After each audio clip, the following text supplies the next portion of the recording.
All right, let's do this.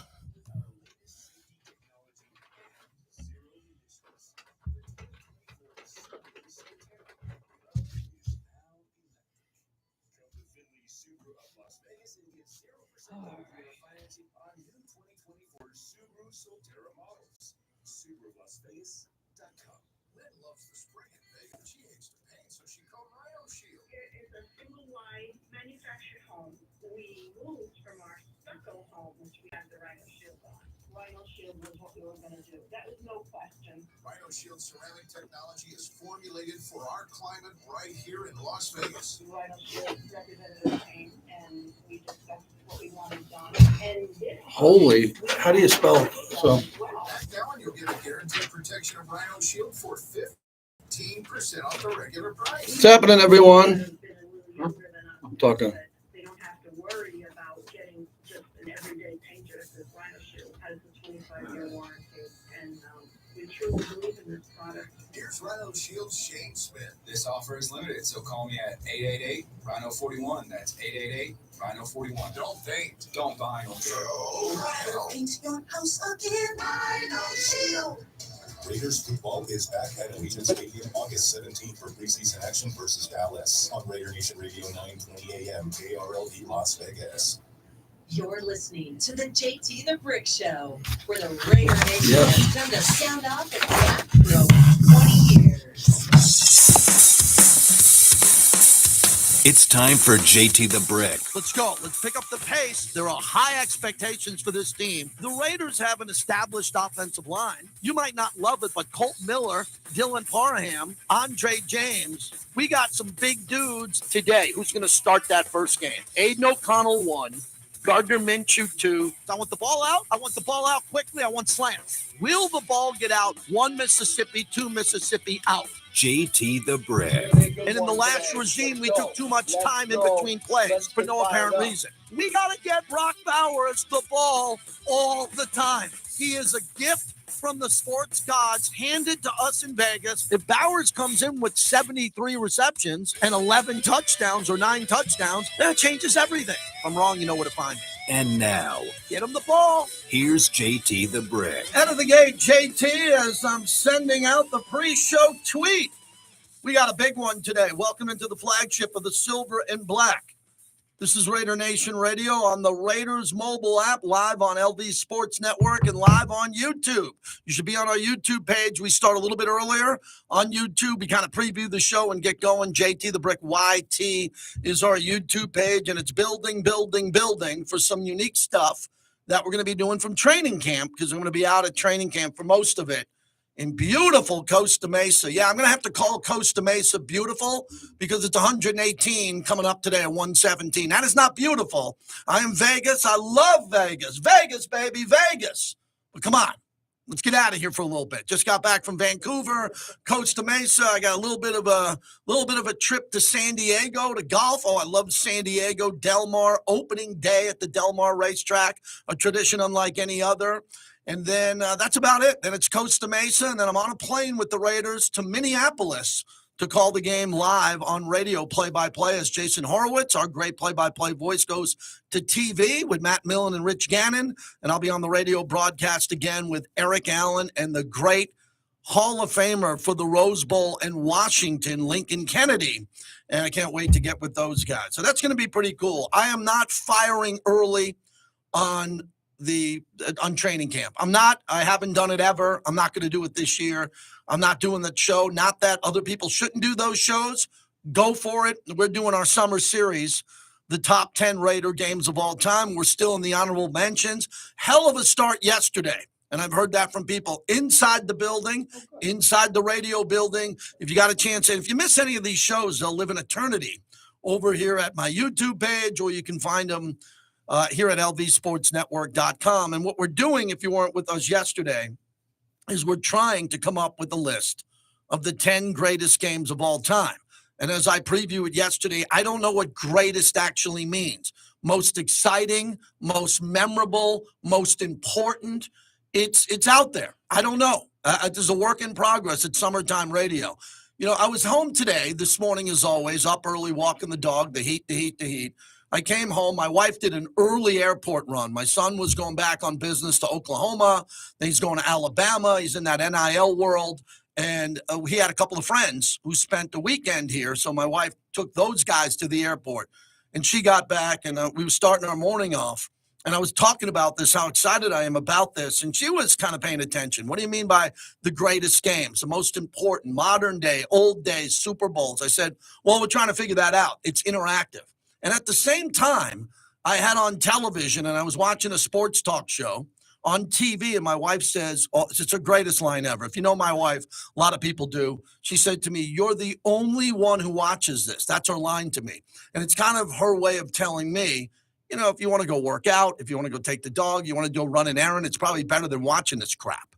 And what she meant by that is we are in summertime radio where it's just brutal.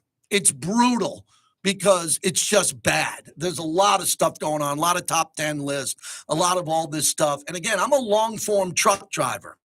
You know, yesterday, 5 hours solo. And I always bring up that I'm a solo host because I want that to be my legacy. Because I've been dying to get a partner.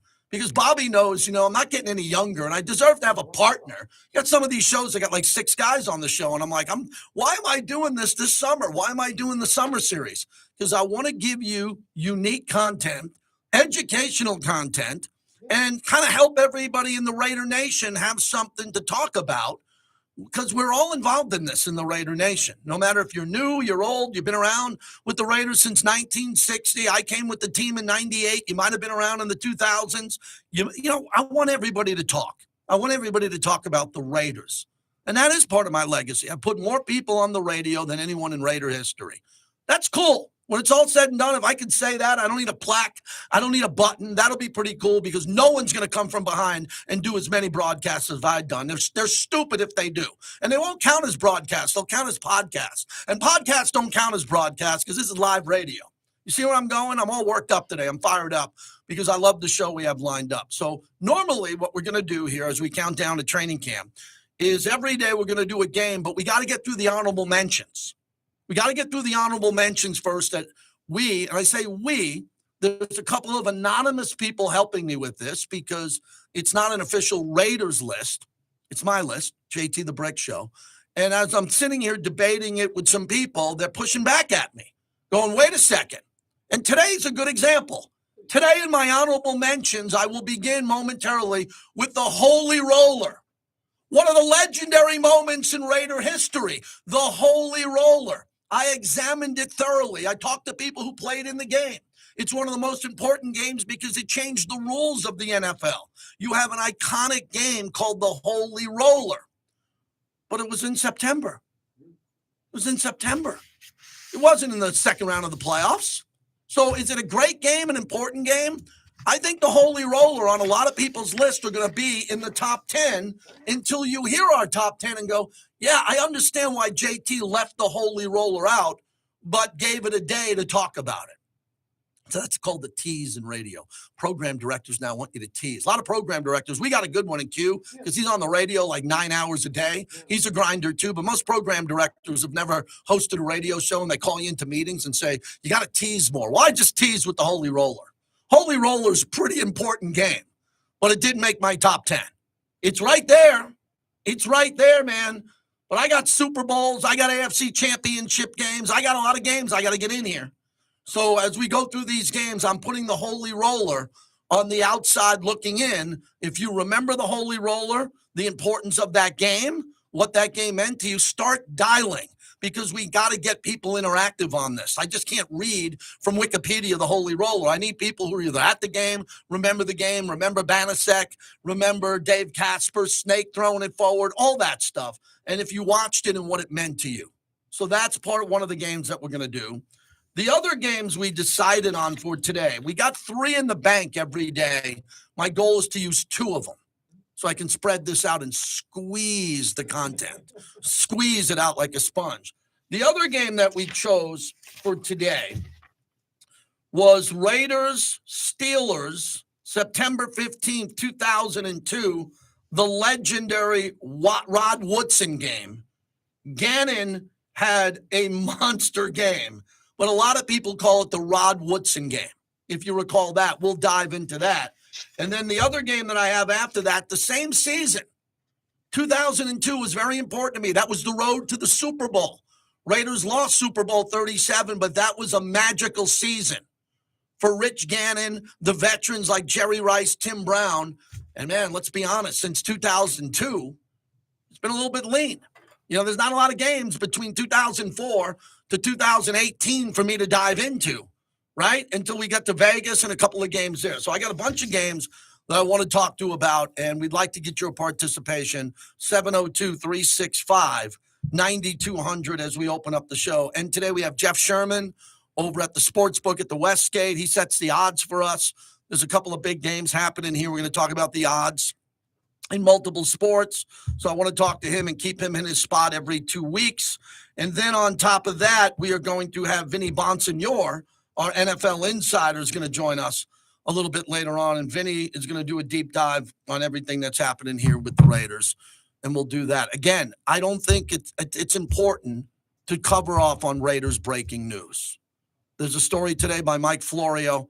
I interviewed Mike Florio last night on John Gruden and the lawsuit. I'm probably going to play that on Friday.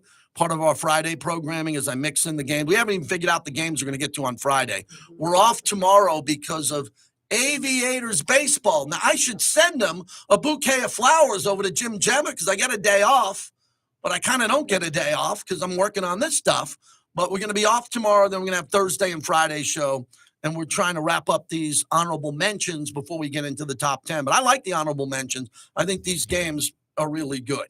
So there's a story on Richard Seymour today being close to being one of the owners of the Raiders with Tom Brady. I'm going to wait till I hear from the Raiders on that. I think you can understand why. It's all over Pro Football Talk. People are blowing up my phones. I have no comment on who the owner is other than Mark Davis. Mark Davis has got some partners, this and that. Mark Davis is the man I work for. Mark Davis is the owner of the team. If he brings in limited partners, I love that. I love that. More people being involved in the growth of this organization, the money that's being made here. But if people want to talk about that, and people have been texting me, what do I know about that? I don't know anything about that. As I've always told you, I don't get involved with people's money. I repeat, I don't get involved as an employee of the team of people's money. If they make a lot of money, if they lose a little bit of money, if their contract's up, I'll open it up to you on the phones. But I'm not going to sit here and sit down in front of someone and say, hey, man, I'm talking about your money on the radio. Again, other people can do that. I chose not to, and it's got me this far. Two other stories I want to get into the monologue as we get ready for the Holy Roller. The two big topics is last night, a picture was trending of Zamir White, Zeus, that he took while he was working out. Took one of those pictures that when you're sitting on a bench, you take out your camera in a mirror and you take the picture and it shows you working out. I've never seen anything like it. I told you on this broadcast, the last time I saw Zamir White in the building, I did not recognize him. I literally did not recognize him. I don't know him well. Been around him a little bit, but I'm just telling you, Zamir White is one of the biggest, strongest human beings I've ever seen. He works out on a farm. He buys horses. He bales hay, he lifts stuff, he builds barns. He played at Georgia. A couple of my buddies are Georgia fans who told me about him before he came to the Raiders. And now one of the debate topics about Zamir White, is he too big? Oh, here we go. Is he too big? Well, he looks to me in this photo like Vince Wilfork. Remember him? The big defensive tackle for the Patriots? He looks like Otis Sistrunk if you're a Raider fan. And I'm like, wait a second. What is going on with this guy? So some Raider fans are speculating, saying, oh, well, he might be too big. Okay, here we go again. It might be what? He's too strong? Is that a bad thing? I told you, if you lined up all 32 starting running backs in this league on a football field from the 20-yard line to the 20-yard line, and you all told them at once to take off your shirt, every person in the building would look at Zamir White and say, wait a second, we asked for the running backs to take off their shirts, not the defensive edge rushers. He looks insane.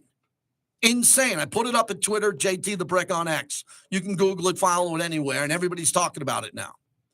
So is he going to be – he looks like impossible to tackle at the goal line. That's my big takeaway.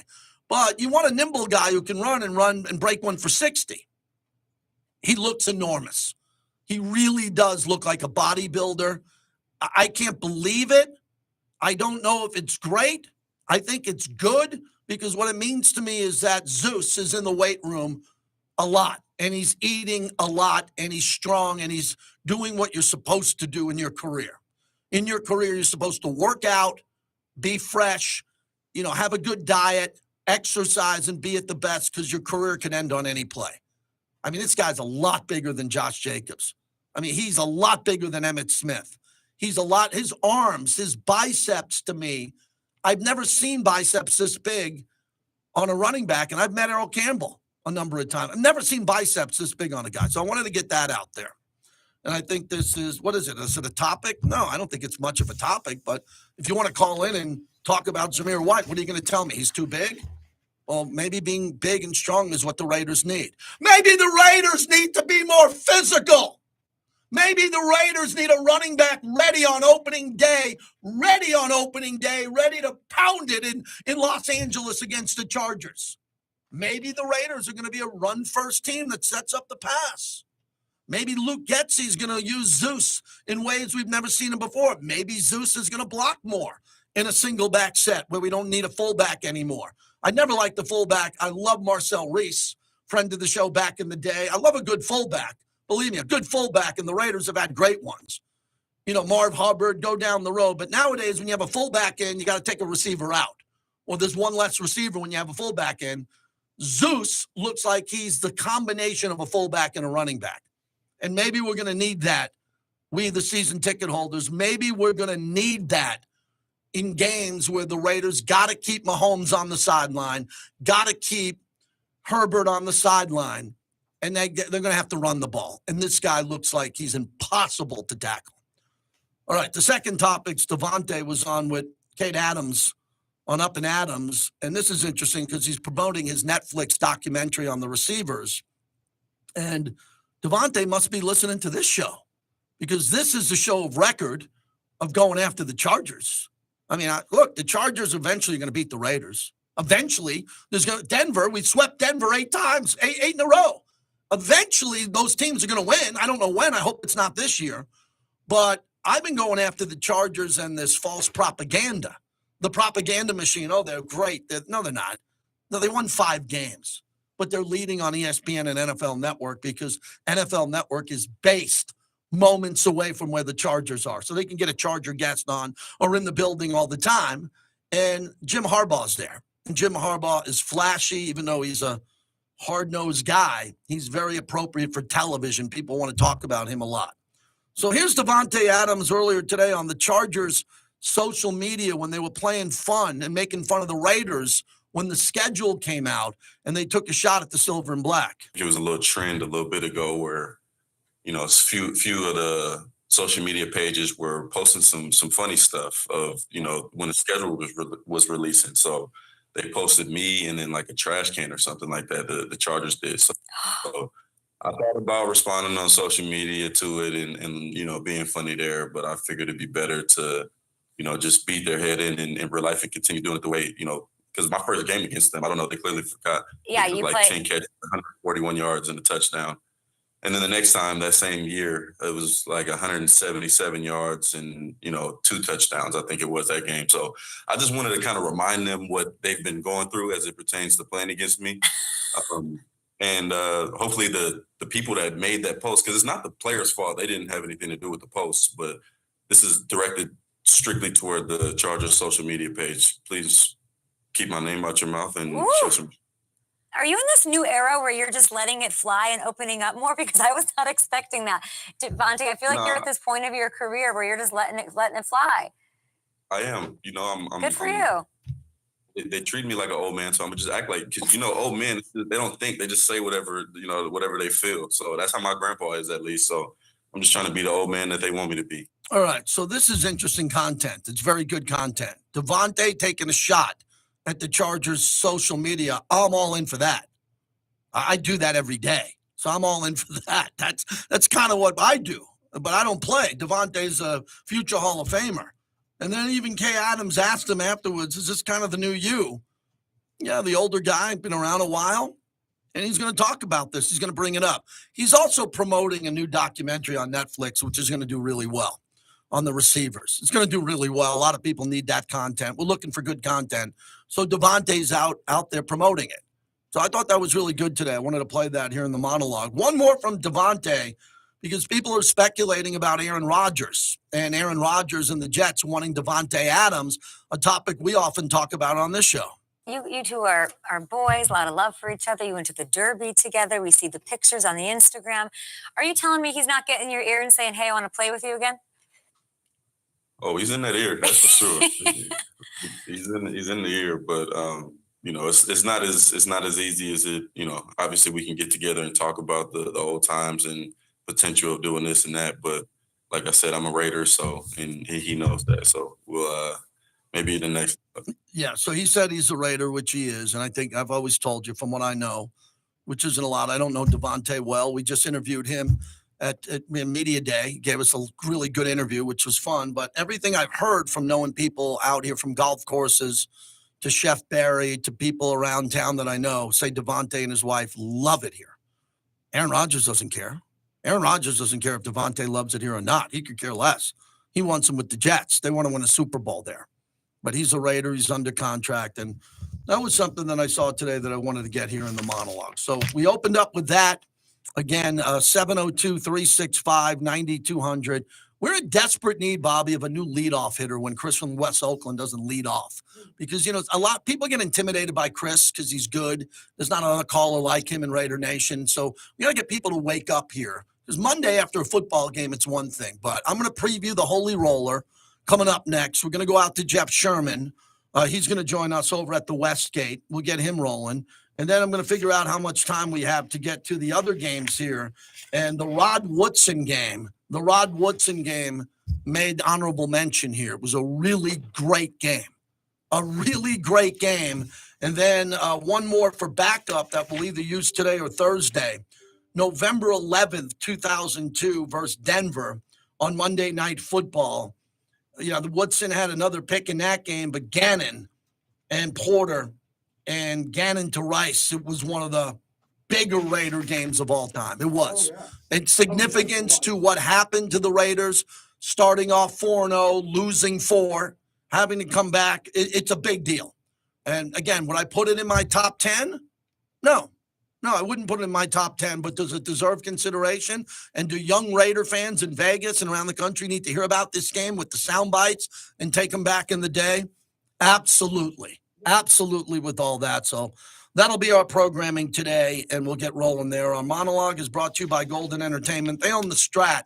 I would recommend everybody going out to the Strat and go to the top of the world and maybe have a special occasion dinner up there to see how great it is. If you haven't been to the Strat in a while, a lot of people park there. They go through there for Atomic Golf. They go to their PTs that's in the lobby. They got a William Hill sports book. It's fantastic. A lot of good entertainment there. Their showroom's fantastic. And Golden Entertainment put a lot of money into the Strat to take it into a new era, and they've got it there. And I'm really proud to be associated with Golden Entertainment. They own all the PTs here. They also own the Strat, Arizona Charlie's, the Laughlin Entertainment Center, and they fuel the monologue. That's happy hour in town, 5 to 7, midnight to 2, as we open up the show. So that's what I got. That's the monologue. Coming up next, if you remember the Holy Roller, and it's a game that you can recall, join our broadcast at 702-365-9200. You got to remember that this was a game that changed the NFL. Changed the NFL with rules. It was a great Raider victory. It was a bizarre game. A lot of people just remember the last play, but what the Raiders were able to do in that game and send a message makes it a unique game. Is it one of the greatest games of all time? Absolutely. I just don't have it in my top 10. Maybe you do, and we'll debate on that as we open up the show. Good to see our YouTube team and part of my team here, man. These are people that I'm able to interact with during the breaks. Video in real time. JT the Brick YT. Keegan Bradley named the captain of the Ryder Cup at Bethpage Black. That's important because that's 5 minutes from where I grew up. The schedule's coming out next year, man. I'd love that to be the Raider bye week. I'd love to go back for Ryder Cup. That's going to be a topic I get to a little bit later here on the flagship of the Silver and Black. It's It's the morning tailgate. Marcus Johnson here with his tape don't lie. What does Luke Getsy's passing offense look like? He's really good with the deep passing concept. I think he really finds a way to get guys open and get guys into space. And one thing I did notice how much that he used the fullback, since they don't have that type of player, you kind of figure out like where Brett Flowers fits in a little bit, maybe how they'll use him, maybe how they'll run some routes that maybe are designed for a fullback. The morning tailgate, weekdays at 7 a.m. on Raider Nation Radio.